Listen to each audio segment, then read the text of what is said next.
ನಾನೊಂದು ಸವಾಲು ಹಾಕ್ಲಿಕ್ಕೆ ಬಯಸ್ತೇನೆ. ನೀವು ಚರ್ಚೆ ನಡೆಸಿ.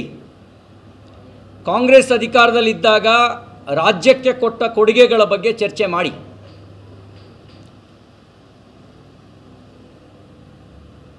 ನಾವೀಗಾಗಲೇ ಹಲವಾರು ಬಾರಿ ಹೇಳಿದ್ದೇವೆ,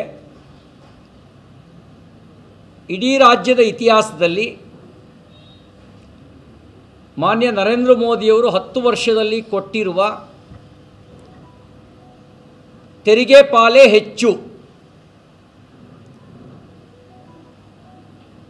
ಅತಿ ಹೆಚ್ಚು ಅನುದಾನವನ್ನು ರಾಜ್ಯಕ್ಕೆ ಕೊಟ್ಟ ಪ್ರಧಾನಮಂತ್ರಿ ಯಾರಾದರೂ ಇದ್ದರೆ ಅದು ನರೇಂದ್ರ ಮೋದಿಯವರು.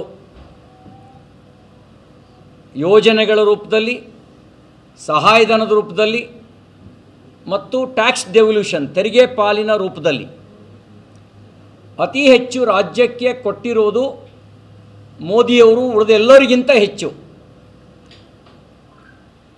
ನಾವೀಗಾಗಲೇ ದಾಖಲೆಗಳನ್ನು ಮುಂದಿಟ್ಟಿದ್ದೇವೆ.